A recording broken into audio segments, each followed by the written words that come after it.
All right, folks, thanks for joining us today. We're going to have a roundtable discussion here. I'm with Ralph Bostic, our general manager, and Ken Deers, account executive, with us, and I'm Jeremy Shepard, account executive as well. We're going to talk today in this video around kind of a roundtable discussion about, what do we look for when we're switching a customer from a digital system to a hosted PBX system. So let's kind of get it kicked off here. The first thing we're going to talk about is internet connection. So when we're on site, what do we look for in an internet connection? So one of the first things a lot of times that we see out there today is a cable connection. Yeah. So your Comcast, your Charter, things of that nature. It's a best effort connection. There's no service level agreements on it.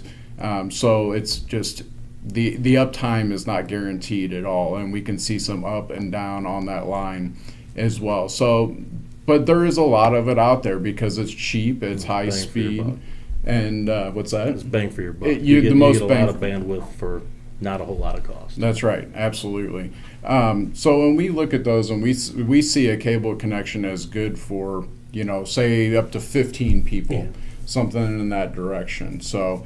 We really have to look at that and how many people that you have that are going to be on a Voip system, how many phones, how many users, what kind of data users that you are. If you're real heavy data users, video editing. And video or streaming music or anything like that, those really will eat up bandwidth very quickly. Absolutely.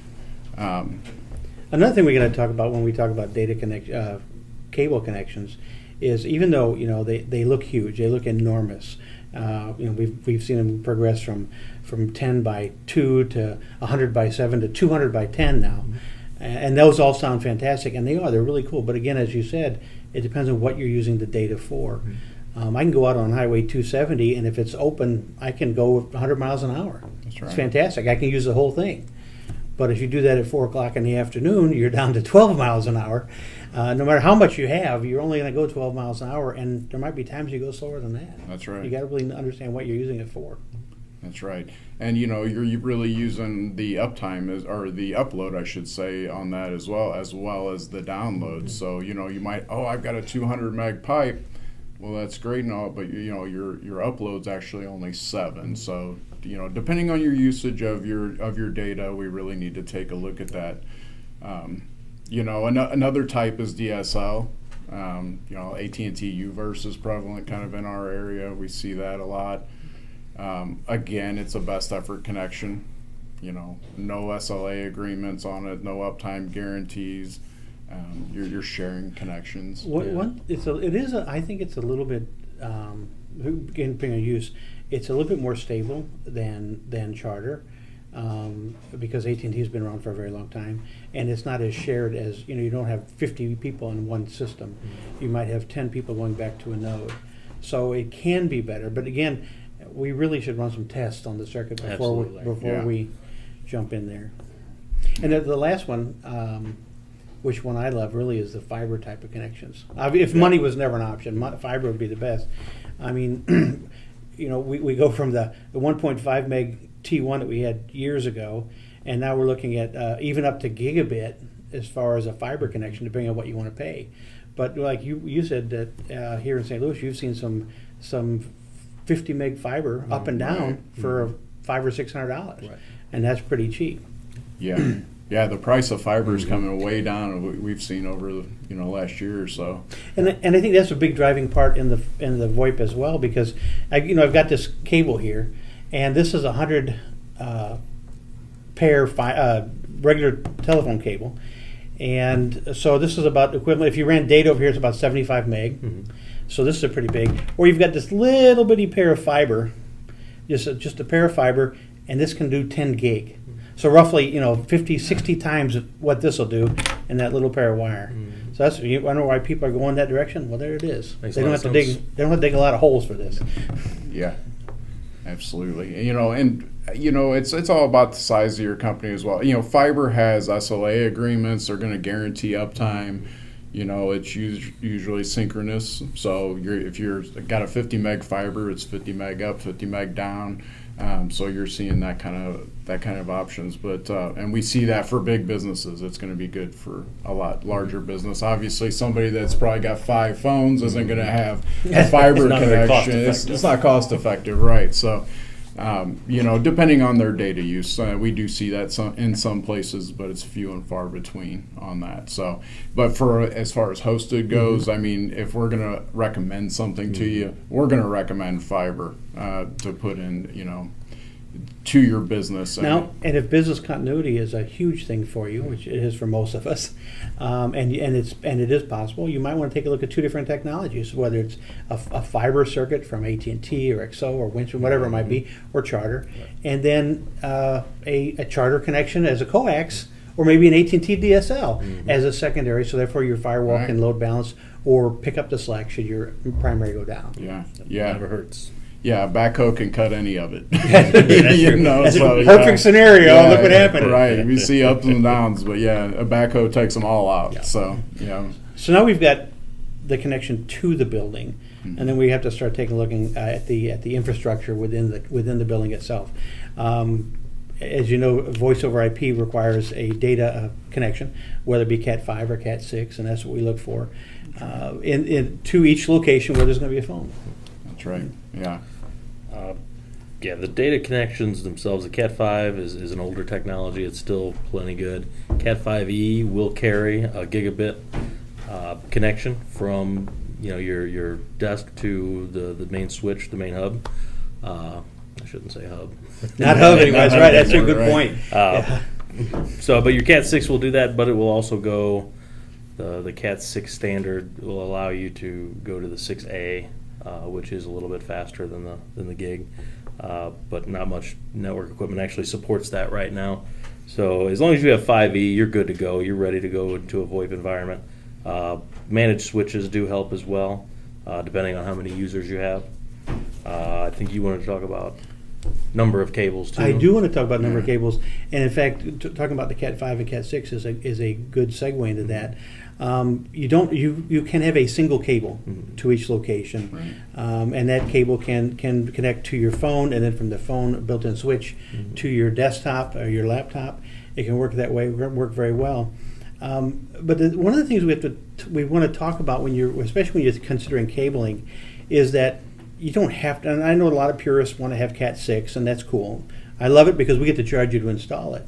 However, when you take a look at Cat 5e and the fact that it is a gigabit, it's gigabit to the switch to your firewall out to the world.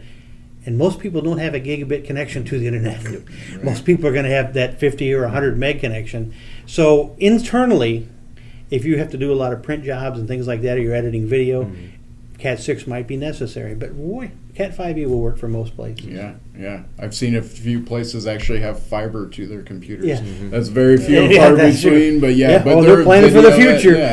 They do video editing and things like that. So, a lot of people will have a voice and a data cable, and most people anymore, they run a Cat 5e or Cat 6 cable, regardless if they're doing a digital phone system or a voice over IP. Yeah, the cost is negligible now. Yeah, if you're going to the same place, you might, if you're going to run 2 cables, you might as well do it. So, but in that respect, a lot of people, they want to separate their voice and data networks, so you can do that in a couple of ways with 2 cables, so one for voice and one for data.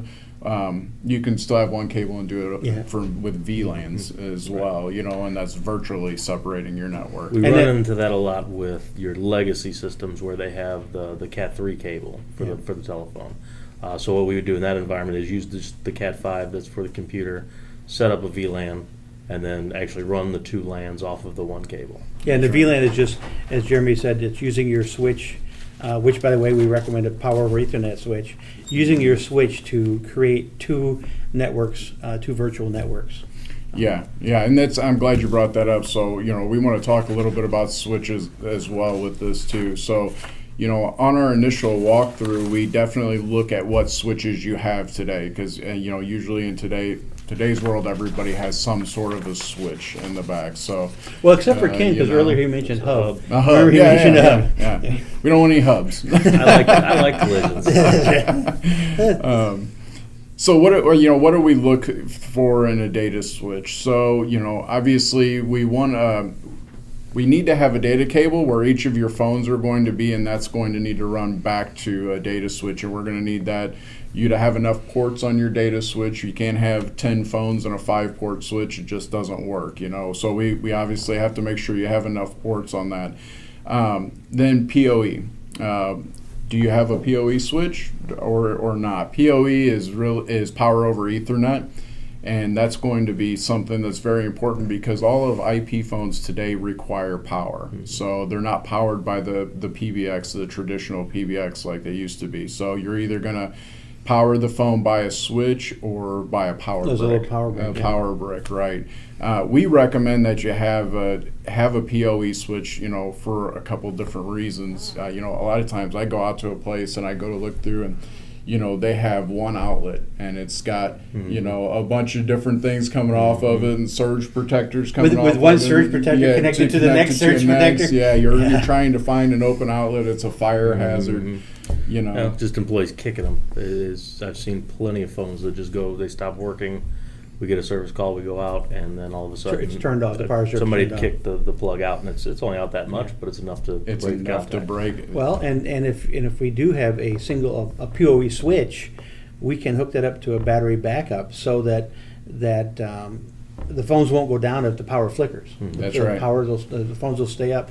I know it doesn't take long from the reboot for 2 or 3 minutes, but still, if you're on the call with somebody, you could say, "Hey, the lights are out, and I'm sitting here in the dark talking to you. We got another about a minute and a half to talk." Right.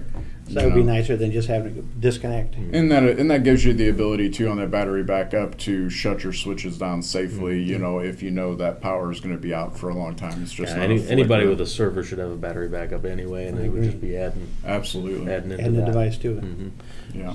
So that's pretty much what we look for when we do a walkthrough. Of course, we ask if there's any special needs you guys might have when we come out, but that pretty much covers it. Absolutely. Yeah, no. So just to review, your internet, let's look at that connection, your cabling, make sure you have Cat 5 at every location that a phone's going to go, and switches, And maybe a battery backup. Battery backup. And then, talk to any special setups for VLANs or anything that your IT admin may have set up today. So if you want more information, give us a call, Master Telecom, 314-997-9000, and we can help you out and walk you through any of this and talk to you a little bit more in depth about it. Thanks for joining us today. We appreciate it. Thank you. Thank you.